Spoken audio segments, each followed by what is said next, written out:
Again.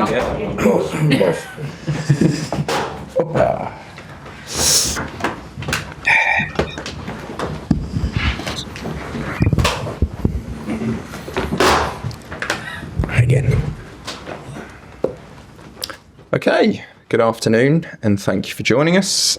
We will take the usual format today and begin with the broadcast section. James Thunder, Sky Sports News. Where you go, James? Enzo, good to see you.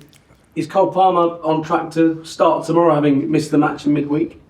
Yeah, it's okay. It's better. Is at the moment available. We have one more session this afternoon. Yesterday, he finished the session with us with a mixed feeling, but overall it's okay. And where did Fofana picked up that freak eye injury in midweek? How's he doing? He's available. He's fine. He took part of the session yesterday, and he's completely fine. And Liam Delap can't catch a break at the moment with his injury. Yeah. How long does it look like he may be out for?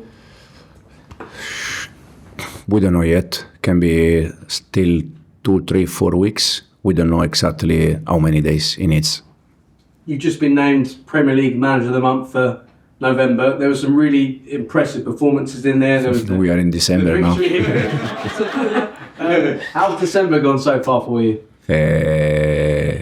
Yeah, I think, again, is this kind of things is because you do the right things in terms of performance and results. That for us, November was fantastic.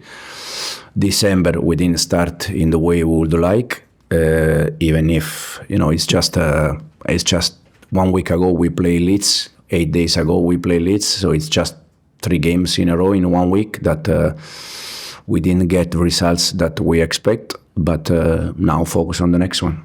Why do you think you haven't been able to build on the momentum of that brilliant victory against Barcelona and such a strong showing against Arsenal as well? For me personally, because it's football. For me, it's completely normal.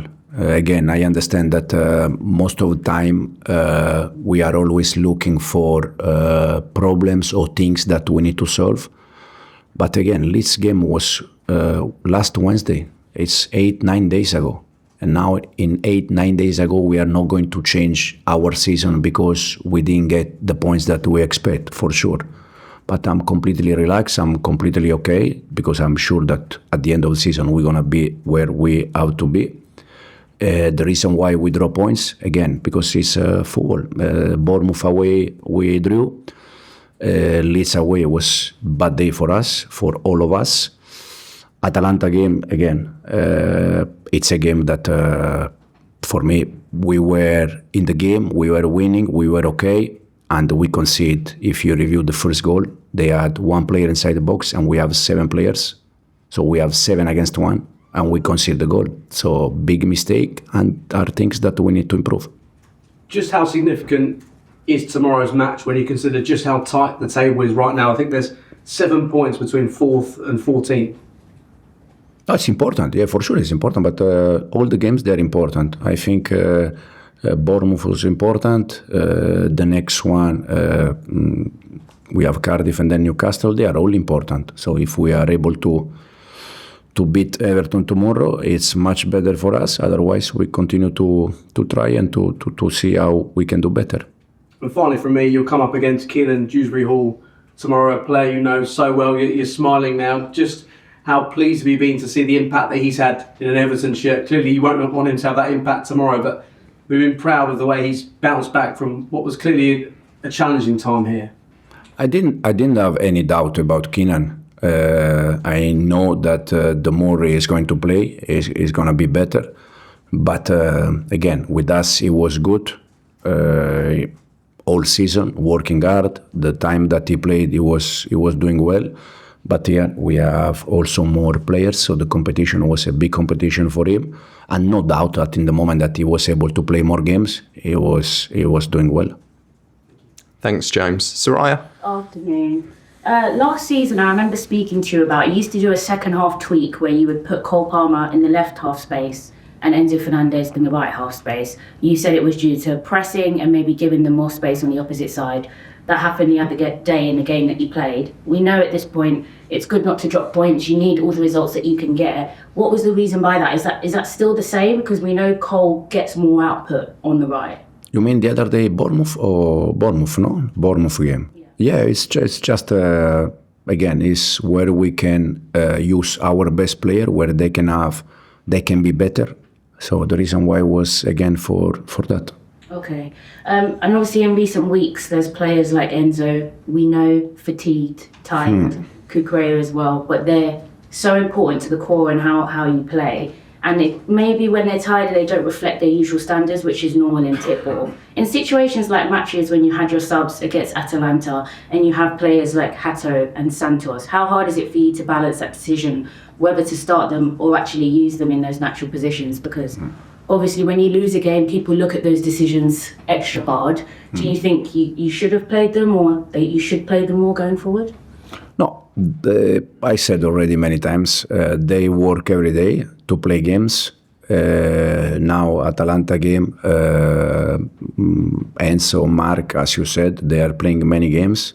It's normal that the level cannot be always the same, but I don't have a doubt that Andre is going to have his chance, Jarell exactly the same, and hopefully tomorrow or soon we can give them some chances. The atmosphere at the last few games at Stamford Bridge have been incredible. Everton next, they've been performing extremely well. They're 7th in the table. It always feels like when Stamford Bridge has that full support, it's a fortress. It's even harder to win there. There's been a patch of inconsistent results, but personally, how much does it help you and the squad if they were to walk out tomorrow and it was bouncing like an Arsenal, like a Barcelona? Yeah, absolutely. It's a nice feeling. It's nice feeling. For sure, we have to do something to also to help them to from the beginning to be with us. But no doubt that tomorrow they're gonna be with us since the whistle. Thanks, Ryan. Nizar? Hi Enzo, just wanted to talk about your manager of the month in November, but December's obviously more tricky. Is the next step for this team to go from being, going on runs and then having a bad run and then another run? Is the next step to try and be consistent, and what are the ingredients you need to get to that level? Yeah, it's the next step for us. I think during the season, the team that they are more consistent, at the end, they are the teams that they're going to be there. What we need to avoid that, probably with happened last year. Now again, it's just 1 week. It's not a long time, but for sure, when something happen, the next one you are more ready, more prepared, and you can avoid that. Because it kind of happened throughout your time as Chelsea manager, but also happened before. So is this like something that you're building from scratch, like this consistency, with the players, like getting them to understand what it takes to every day be at the very highest level? Yeah, knowing again that is in terms of human being, it's impossible to be all season at the same level. But for sure, probably we need to learn things and to avoid that in the future. Thanks, Nizar. Simon? Hi, Enzo. How, in terms of positives, was Josh Acheampong one of the positives you did take away from the Atalanta game? Absolutely, yes. And the good thing about Josh is that in the moment that we give him the chance, it's always doing well. And this is the reason why I said many times that for him, he is going to be a big player for this club. It just matters to be patient, wait the right moment, and also, in the moment that you continue to perform in the way he's doing, probably he's going to have more chances. Is there any reason, was there anything that you saw in him, the gap between starts from Sunderland to Atalanta, why he wasn't selected very much? Because in this moment, also with Trev and Wes, we had like 4, 5, 6 games like with clean sheet. So sometimes you are also looking for stability, So this is the reason why. But again, when you know that you have a player that when you need him, it's always ready to perform, it's so important. So Josh has to continue to do what he's doing. Thanks, Simon. Rob? Hi, Enzo. How has Liam coped mentally with the injuries? And he's obviously come to a big club where a lot was expected, and through no fault of his own, it's not quite happened yet. What do you do to help secure a young player through something like that? So Liam in general is good. He knows that probably has been a little bit unlucky, but overall it's good. Now is for him the focus is to recovery. He's inside the building every day to do, to try to recovery. He's with his teammates for breakfast, lunch. He's with us, so it's just a matter of now time and be back. Okay, thanks very much. Cameras off, please.